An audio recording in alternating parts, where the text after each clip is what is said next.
You're listening to the Digital Deep Dive, where we tackle the newest trends, strategies, and pain points shaping growth across the digital landscape.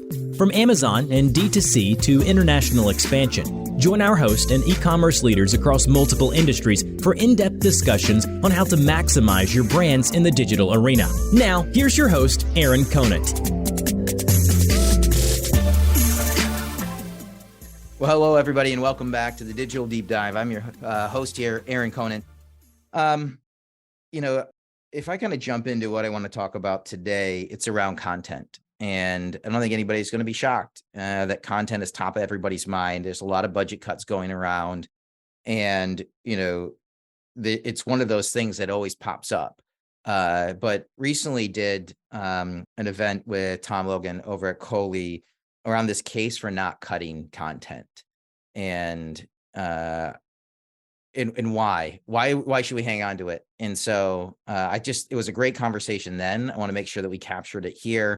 But Tom, I'll kick it over to you briefly. If you want to do, kind of intro on yourself. We've had you on in the past. Yeah. You're always fun. You're a great partner, support of the network. So really appreciate you and the team and everything you guys are doing. But yeah, I'll kind of kick it over to you. If you want to do a brief intro yourself and Cohley, that'd be awesome. Sure. And then we'll kind of jump into it. Well, feelings mutual on everything that you mentioned. We certainly appreciate the hell out of you. I'm Tom, co-founder and CEO at Cohley. My background is actually in user-generated content. We started Cohley back in 2016 when we saw influencer marketing as kind of the answer to all of our challenges within user-generated content production, original brand-centric content creation. Influencer was becoming very table stakes at that point, but everyone was just obsessed with reach, engagement, likes, etc. We saw the influencer world, or really like the beginnings of the creator economy, as like the answer to all of our prayers, because these people were creating really valuable branded content that, fast forward 7 years into 2023 is now very much like the way that brands are connecting with would-be consumers. You look at the rise of platforms like TikTok, etc. Very creator driven, very authentic, real storytelling that connects with very specific groups of people in more of a one-to-one way. And, when you think about a brand, can't really think about that brand without also thinking about the content that they're putting out, right? It's synonymous with the brand. So on the subject of the case for not cutting content, what we mean by that, of course, is not cutting content budgets. And being smarter with content budgets, but it's also the case for using content as a real catalyst for growth when a lot of your competitors might be slimming down, going back to what's worked in the past, and not experimenting with new things. We think that content can open up new channels like TikTok, can enable you to reach different demographics, can improve your ad testing by introducing net new creative and finding new winners. So there's a lot of different things that we think content can do for marketers in a challenging economy or in a booming economy. Yeah, I mean, it's super interesting because over the past 2.5 or 3 years, this demand has gone up like 10 or 20 fold for content. And, it's also been a pain point, and it's also been costly. So it's not surprising that people are considering trimming their content budgets as a whole. It's just going back to where they were before. But you're saying, no, it will just kind of revert you back to where you were before. And then how are you seeing brands, like what percentage of brands do you see maintaining their content budget? And then are they accelerating because they're just taking advantage of the lack of content as people dial back? Depends where brands are at. I think it can vary quite a bit. We do see brands get creative in terms of turning to ambassador programs, their own employees sometimes, getting creative with existing content that they have and repurposing it in creative ways. For us, I think that part of it is like part of our positioning is, hey, don't cut content costs. But also you're doing it in a responsible way. Like when you're turning to third-party creators for branded content, like that's a hell of a lot less expensive than it is to just ramp up budgets for more photo shoots, or more photo shoots or more video shoots or more agency work that's very professional. the whole notion of that, of ramping up those budgets to increase performance doesn't really work because basically your output isn't all that much greater, and you just need so much different. You need such a different volume of asset to be able to put into the content machine to understand like what's really working, what's really resonating, what's really performing. And by just like, working with an agency for another $30,000 project to get one more really nicely done video, that's just not the level of testing that you need. And that's why we love like user generated video, short form video, and on platforms like TikTok and Instagram. Um, Very easy to generate lots of net new inputs, understand what's working, and spin that into better results. Yeah, I mean, if you think about kind of what you're describing, it fits in naturally with the traditional CMO and their mindset around Mhm. content, right? Is these photo shoots, these video shoots where it's a lot of money, you get a few Yep. assets, but you burn through those so fast economically, you can't Yep. do that anymore. You can still do it, but that can't be your only lever to pull anymore because you need there's so many different avenues to publish content on, and it's consumed so fast that Well, that's the thing, right? It's like, yeah, brands' overall need for content has spiked at such a crazy rate over the last 10 years, and primarily with the rise of new digital channels, the need to personalize messaging more one to one, and the need to do more testing than ever before because these platforms reward more testing, right? Like we harp on this out all the time, but the only difference between top performers on Facebook and the median performer is that the top performer tests 11 times more creative in their ad testing, right? Because that means that they're more likely to find more winners, drive higher click-through rates, have more favorable CPMs, and reap the rewards from that. I mean, we talked about this before. Like, it's like a numbers game. Like TikTok right now is a Yep. numbers game, right? And the reality is that everybody's like, "Oh, how do I get something to go viral?" Well, if it's a percentage game, then you just do as many as you possibly can, and you'll eventually hit Yeah. one, right? I mean, we've talked about this before, but like I think one of the more liberating things for marketers to really understand and process today is that like it's great to have a brand ethos and a brand vision and sort of brand guidelines, but within those bounds, you need to be okay with the fact that you aren't always going to know what's going to perform best for you. That can be a hard pill to swallow for a lot of marketers because they very likely came up being told they were creative, and data can be a little bit of a threat if it's sort of posed in a negative light to them. But these are not things to shy away from. I mean, using data to help guide strategy and to help refine your creative processes is a very healthy process to be in, and one that marketers are very capable of embracing. It's just that, hey, like you just don't always know what's going to work. I mean, when we look at TikTok too, we obviously spent all this time talking about um, lower CPMs and paid acquisition strategies on TikTok, et cetera.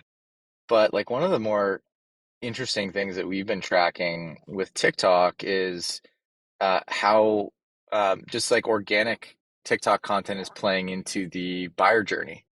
So like when people are in that consideration phase, right before they're kind of moving to actually making a purchase, they're going on TikTok to find videos that just live organically, natively on the platform, and that's basically their new age review, watching little 30-second videos, trying to process what the product's all about, what people like, what people don't like, and that's influencing offline buyer behavior. I don't know if you saw in that article I just wrote, like you have a big brand like the prebiotic soda company Poppy attributing a 15% lift to their TikTok content when it comes to their offline sales, their in-store sales.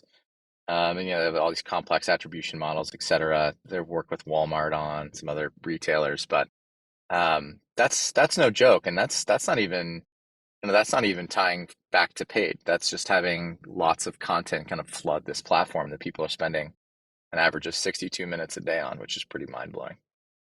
Then if I'm, the marketer, how am I, teaching upwards? How am I explaining? How am I influencing upwards I say, hey, don't cut this.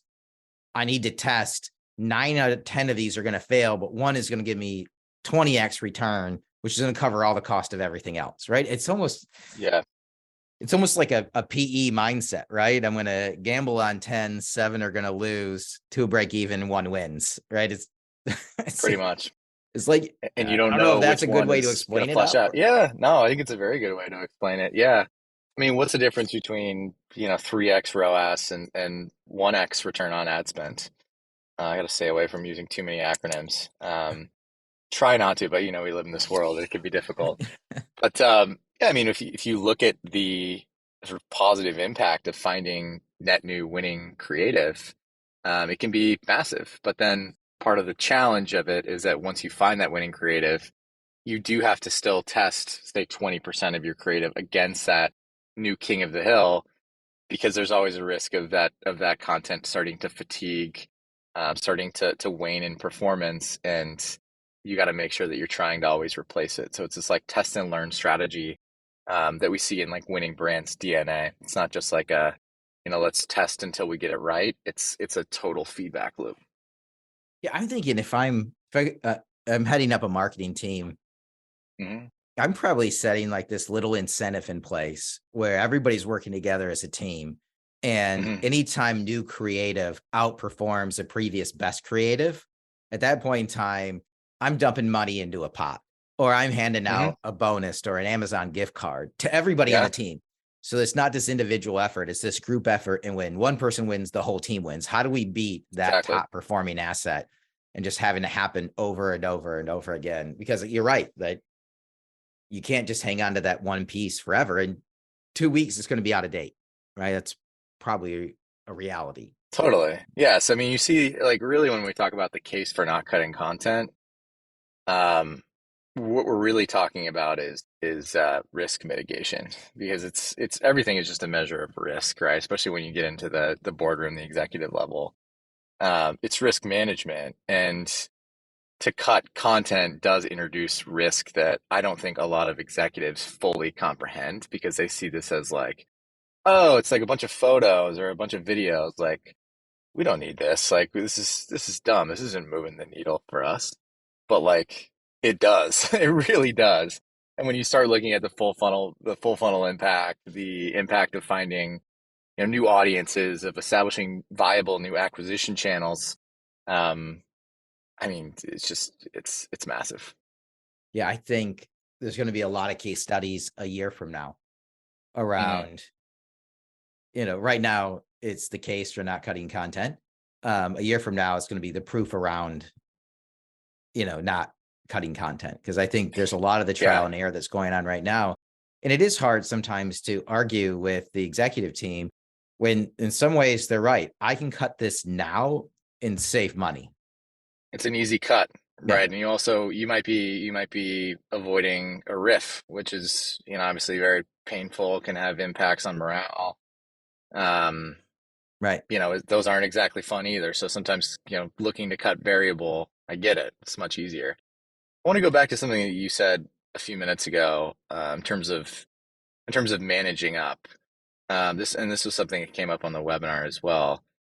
What and not just specifically to content, but just in general, when you're talking to more of that manager level or that director level that reports into that VP level or into the C-suite, what have you generally heard from people, in terms of where they've had the most success in terms of positioning things successfully for, to basically drive towards outcomes that they think are favorable for their team and their efforts? How do you manage up in those situations? It's in almost every case data, at the executive level. So I'll jump around it. I'll give the classic horrible answer of it depends. If you're a smaller brand, like a high-end fashion brand, but fairly small, and so you have the actual founder is running it, that gets really, really tough, because a lot, especially around content, they want to stay on content.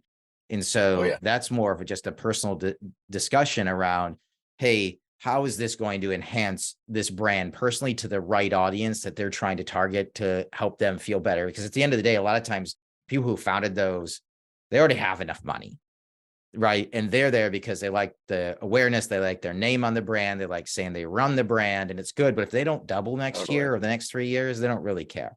But it's cool to have their own high-end fashion brand. That's usually where that ends up. But if we take like the traditional, it is data. If you're going to influence the executive team, they have to see data, because they have to point something back to as like a CYA. Why did they make that decision? And if they say, I made that decision because Bobby said it was the right thing, they're in trouble. But if they can say, we made this decision because Bobby came in with all of this data and everything in the back end checked out, and we're able to compare it to what other brands were doing, and we made a decision, and that wasn't the wrong decision. Actually, it was over here. That's what they want, right? It's the classic. This is a class. I don't know if CYA is the right term, but I know what you're saying. That's what it is. They want something to make them feel good about the decision they made, because the justification and validation to it. Yep. Because they don't understand. They literally don't understand. I was just talking to one of the largest footwear companies, right? Fashion, high-end fashion footwear. And it's literally the exact same discussion. Content is all over the place right now. And it was literally around, like, how do I even get them to buy into the fact that I need 3D AR, virtual, maybe it's virtual try on. I need a personalization tool. How do you even introduce that without saying, hey, here's 3 brands that have done it, and we saw them spike over the last 3 years. That's why they're growing. And we're not doing it. And so again, getting back, what I really like is your risk mitigation. That's what it is. That really is what it is. If I'm a marketer, I'm listening right now, I'm factoring in risk mitigation. Tom, that was a golden nugget right there, because you're right. If you're not doing it, everybody is. It's a risk. Yeah. Isn't it interesting how some brands are, very much like pride themselves on being first movers, first adopters of new technology. And so many others are like, prove to me where it's been done successfully elsewhere in the most like one-to-one, example possible. Right. And make that case. So it's not just like it's interesting how some brands are like that and some aren't.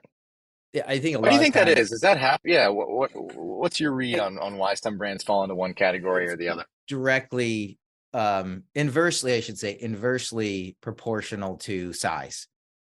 So it's how much do you have to lose? And then you have some outliers, the Nikes, the Apples, right? They're outside of it all, right? They're playing a different game than we're all playing. Totally. But it's inversely proportional. It's the more you have to lose, the less risk you take. And the less you have to lose, the bigger the risk you take. Totally. You don't have as much to lose. So why not give it a whirl? And it's inherently in those situations where they're usually, that the middle is a great balance. But as soon that middle becomes the inflection point, so then it rapidly goes like this, because they don't want to ruin. They don't realize what got them there was the ability to test and learn as fast as they could and take risks. And then they don't want to ruin what they have, so they stop taking risk. And then you get into this. No. But then you're at a real, but then you're introducing a bunch of risk where you're no longer innovating, you're no longer pushing the limits, and you're like a team that has a big lead in the second half and just kind of, stops trying to score, run out the clock, and then all of a sudden you lose. That's exactly it. It permeates our culture as a whole, right? Right. It does. It does. It goes from I want to win to just don't lose.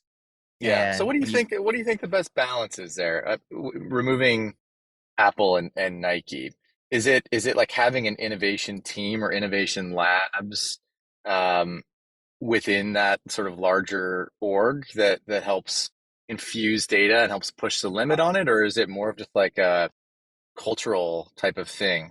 It's a cultural type of thing, but it's rooted in, I believe every company should have an R&D budget. So what happens if you get a separate unit, they're always chasing the new shiny object, and they find it and then they hand it off and they go chase the next one. And you're left with a team who did none of the due diligence. They don't know what's going on. They may not be enamored with it. So it's usually there's an R&D budget, and you're encouraging each group to go find the new shiny object that they would like to run with. By the way, they're going to own it in the end. They're not getting the shiny object and handing it off. You're going to own it. So the shiny object better actually work. But then having this R&D budget. So, right, my background, I'm a chemist, right? R&D, you're flushing money down the drain every day on research. Totally. And 99 out of every 100. The ultimate CapEx, right? Yeah, right. Exactly. Yeah. The 99 of every 100 experiments I did, they failed. When I got one that worked, I mean, it was a game changer financially, right? And so I'm designing 13-step synthetic pathways. I want to shrink it down to 7 or 8. And every time I trim out 2 or 3, well, I wasted a bunch of money. I just saved the company a ton when we got to trim out 3. And so you have to be willing then as a company to set aside that money and know the money's gone. The money is gone. Now, where will it show up? It'll show up in, a viral TikTok post. It'll show up in a creative that goes crazy. It'll show up in a new wording or content or SEO is, where something goes bonkers and you sell a ton. That's where it's going to show up. But the R&D budget needs to be set aside and untouchable or based on total dollar value. And then it can't fall to the shiny objects team. And that's kind of where you get these companies that get to the middle point and they everything slows down a little just based on risk and size and everything else, but they can keep spiraling up rather than kind of hitting that inflection and start spiraling. It's not really like they just drop off. It's more like a up and down, but every time you sink a little more, then you go back up. I was listening to a critique of Google the other day on a podcast, and there's not that many things that they're a massive company, so there are different things to critique them on, but obviously just want to caveat it by saying they're the most successful company probably in the history of the world. But the whole point was that they've tried to incubate a variety of different startups from within, right? But basically the critique of their entire startup incubation model is that there are no repercussions for failure. So they try to say that they're bringing in all these great smart people with all these accolades, very well qualified, who to outside of Google could very much start their own startup. Why don't we just do it within this ecosystem? But because there's been no consequences of failure, they haven't been able to drive the same level of urgency and the same level of innovation that they ordinarily would within a startup that was living independently. I thought that was an interesting. There's almost some very human psychological dynamics in there. It's the safety net changes everything. Yeah. There's a difference between having this R&D budget and having people use it without fear of failure versus never winning and always. I don't think they really shared in the upside either. I think that was part of the problem too. It's not that there weren't any consequences for failure. It's not just that.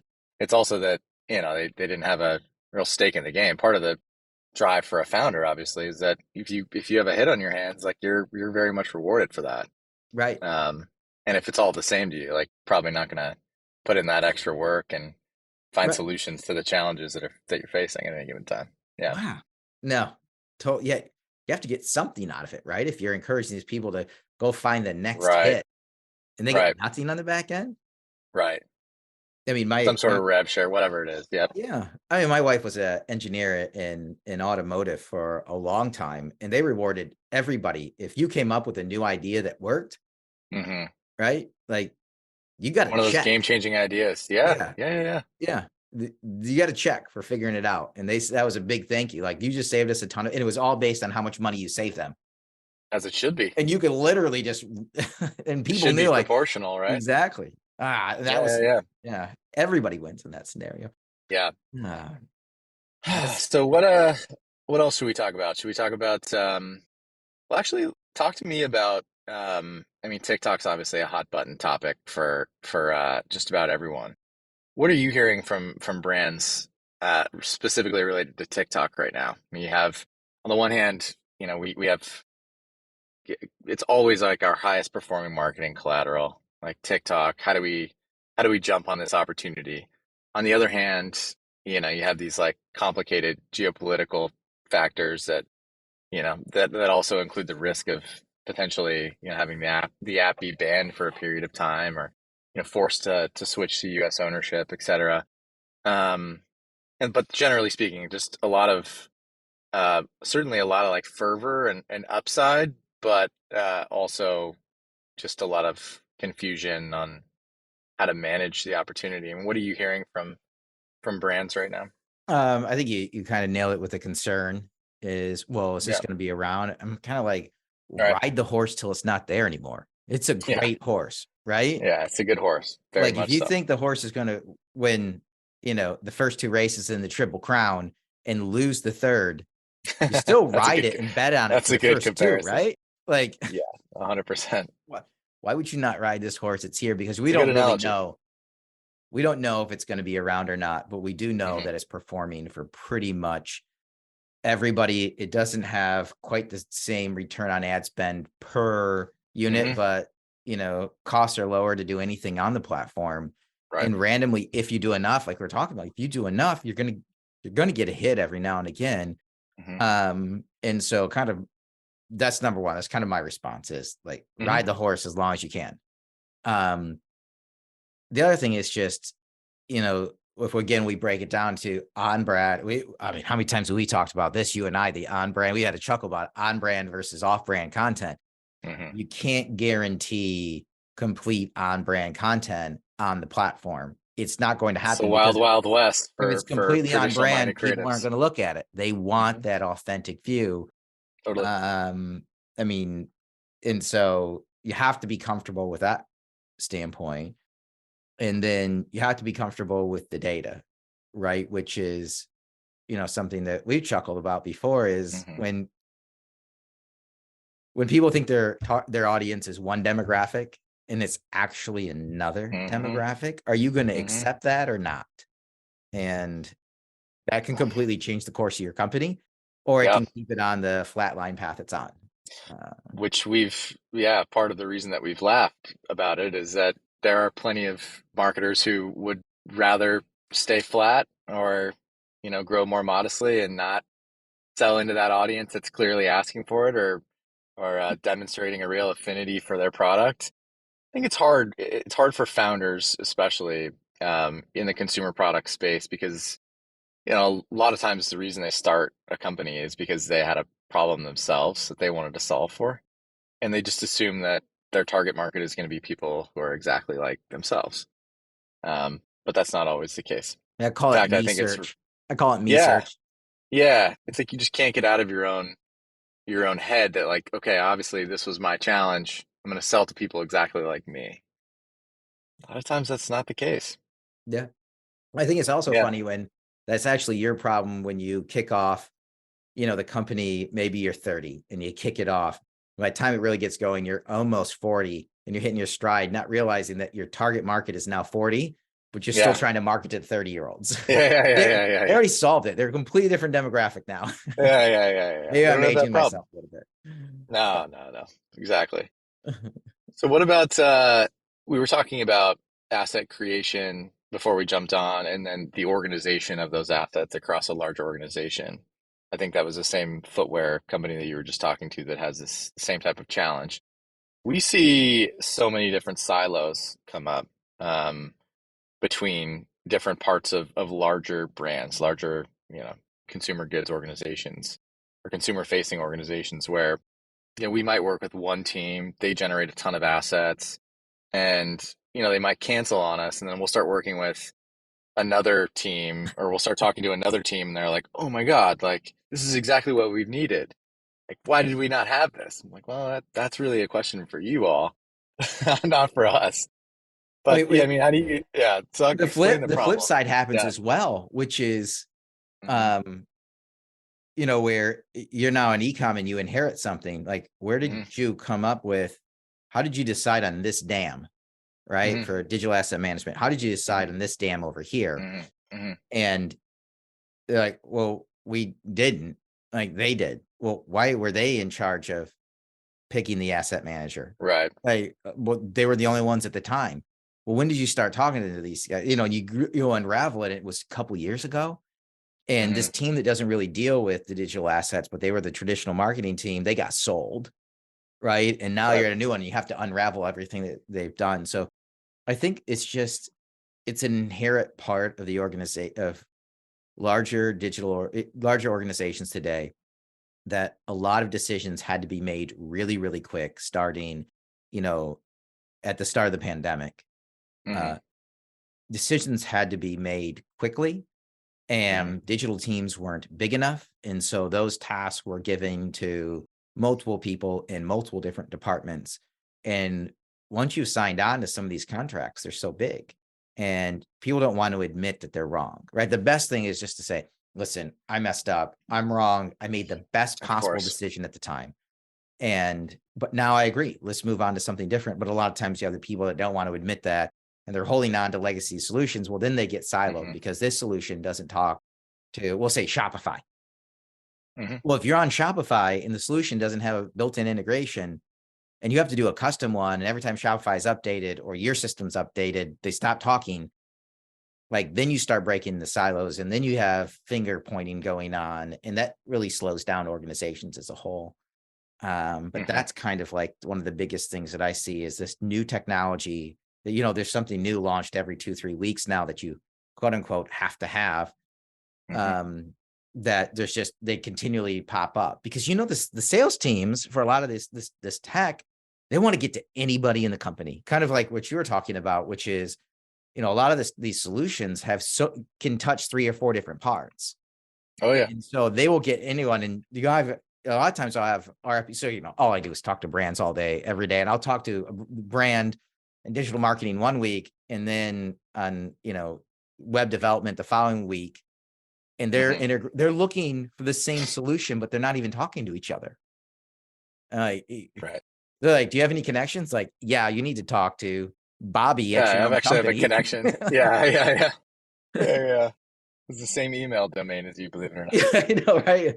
I want to Yeah, introduce you to the perfect person for this. Like, oh, is it yeah. a service Is it provider? a vendor? No, Is it a it's actually in your company. Yeah, yeah, yeah, yeah. They're actually going through a full RFP right now. Yeah, right now you're already talking You like, should get yeah, you should get it on that. Yeah, yeah, for sure. uh, what are you most excited Anything? about though? Like, what's next for what you guys are doing? Because I mean, we've been friends Yeah. for years now, and you guys are Hmm. constantly pivoting and listening to the customer, and Hmm. um, it's just fun to watch. Like, what are you seeing? What are you guys prepping for next? Yep. Um, and then maybe we Yeah. get into metaverse. Like, have you You always touched want to talk that about at the metaverse. We all? could not not really. I would say that like any form of content can very much live in the metaverse, and that'll open up even more levels of personalization based on demonstrated interest. I think. Maybe even pre-iOS. Depends on, I guess, how privacy settings end up fitting into their advertising model and whatnot. Uh-huh. Um, but Because that really yeah, spiked I over the mean, past years, and now it seems to be waning. And I think it'll spike again, and then it'll wane. So we can set that I think aside. it's cool. I think it's cool technology. It's just a matter of like whether or not people actually want to commit to spending time within the metaverse. But I do think it's absolutely mind blowing. I was just on a driving range hitting some golf balls in the metaverse earlier today. It was lovely. Yeah, I That's think they were going straighter than they ordinarily would, but yeah. it's okay. Yeah, what I'm excited about is actually it's not necessarily the sexiest thing in the world. It's not metaverse related, but it's taking more of like a full funnel focus with our client base. What I mean by that is for the last some odd years we've been very focused on a short form video creative that performs primarily in a paid capacity on these social channels. And we've realized that that's all extremely valuable, but also realized that like once we get that traffic, once we get that click onto the product page, onto the website, if that website isn't fully optimized for conversion, then what are we doing? What's the point of what we're doing? So there's a lot of facets to go into website conversion, most of which you know a hell of a lot more about than I do. Site speed, load times, video hosting, all these things. It's a whole So nother what we're podcast, my friend. it's a whole nother pod. I know, I know, I know. So I won't go too far into it. But what we are realizing that we can have a huge impact on is product sampling for reviews. Just having sufficient numbers of reviews that's really been a part of our business that's taken off. Um, because the creators are actually the ones creating the reviews and not just like Joe Schmo, um, they're they're higher quality, and they oftentimes, like 70% of the time, come with imagery that helps like bring that review to life. And speaking of risk, like if you launch a product that doesn't have 50 plus reviews, you're immediately looking at a 30% reduction in conversion. So like if we're going to talk about higher performing ad creative and testing more ad creative, getting on TikTok, etc., and then we're not going to talk about making sure that your reviews and the content on your actual website is optimized for conversion, then what are we doing? Like we're doing you a disservice because we're only touching one part of your funnel. So the reviews piece has been really interesting because it's allowed us to actually have conversations with the e-commerce team in conjunction with the sort of paid or larger marketing team. And we can actually look at like, all right, what the hell are we actually doing here? What are we actually trying to drive towards? It's not enough to just get a click and to drive traffic. We need to actually make sure that these people are getting the information that they need to make informed purchases once they land on the website. Because ultimately, that's all that matters. Like if a paid person is like, I did my job. Look at this winning creative. It's performing so well. Look at how high the click-through rate is. Good for you. Like if it's not translating to actual growth, actual purchases, then that's doing the company a disservice. So starting to have those more like that full funnel view of the customer journey and all the touch points included. Um, it's kind of like like I was saying, product reviews are not exactly like the sexiest topic, but for us, they're very, very important for just a really good, solid, effective top to bottom strategy. Yeah, I was just took a note that has to be one. Is a podcast for new product launches, like holistically, because a lot of people think new item launches, well, Amazon, right? But Yep. that's not everywhere that it's going. And anyways, it just had me going that Yeah. we're at next level. It's like digital 3.5. I don't want to say 4 quite yet, where you have to be operating at the next level Yep. because of all the demands that are out there. That's exactly right. And something that'll will will resonate with you is that a lot of these brands continue to convey to us that they are under more and more pressure from Walmart, from Target, from other major retailers online, that they need to have sufficient numbers of reviews or they'll delist, deprioritize. They ain't doing as much for you. So like whereas that brand to retailer relationship used to be kind of a warmer, fuzzier one that kind of had equal balance to it. Now I'd say it's pretty cutthroat for brands who are looking to do more with retailers and reviews and the promotion of an influencer can play into this too, like having creators go into Walmart, go to Sprouts, show where products can be created, but in particular, like getting reviews syndicated to these major retailer sites is just a non-negotiable. You need the social proof. Yeah, maybe it's just me. I don't want 1.5 million options to buy from. Right? I don't. I want the Yeah. top 10 with great curated reviews. I think if I launch an Amazon 2.0, right? It is fresh reviews. It's the top 10 are showing up, or the top 15, whatever you want it to be, right? That, because I think what you're getting at is, they're looking to, that helps with conversion, I guess is what I'm saying. Everybody thinks they want every option in the world, but they don't. They really want, hey, these are the highest recommended. This is what everybody else says they bought. This and they want to be able to justify the decision, right? Yeah, right. Exactly. Yeah, right. That's their data. That's their data equivalent. Yeah, exactly. Well, yeah, nice. Full circle, right? You're awesome. Yeah, exactly.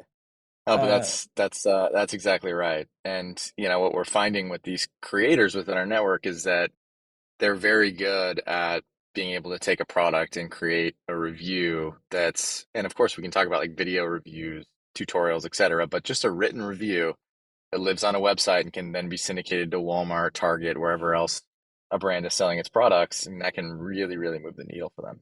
Yeah. Awesome. Yeah. Any Yeah. other questions for me? I've been picking your brain. This is an awesome conversation. I always love these stuff. You know that. Yeah, me too. Any other things that have popped up that are top of mind for you that I can help out with? I don't think so. I don't think so. At least none that I can think of right now. Everything and nothing. Okay. We'll continue the conversation, and always appreciate your thought leadership, and you survived a cruise with your kids. No, that was the past week was it was the highlight of their life. It was the most exhausting week of my life. But it was all good. Yet we all came back, and the Beautiful. worst thing is immediately walking in the door, what's for dinner? Where we haven't made a meal all week long. You just walk in. Where's the buffet? Where's the buffet? Yeah, where's the buffet? Where's my soft serve ice cream on demand? I thought this was just always here. Yeah, exactly. Yeah. Amazing. So much All right, fun, Mr. my Conant. friend. Again, everybody, So much fun. good friend Tom Logan from Cohley, the COHLEY.com. Go check out Cohley. They're great friends, partners, supporters, network if you want to learn more. But with that, we're going to wrap up this episode of the Digital Deep Dive. Thanks everybody for listening in. Thanks, Tom. Thanks all. Thanks, Aaron. For sure, my friend.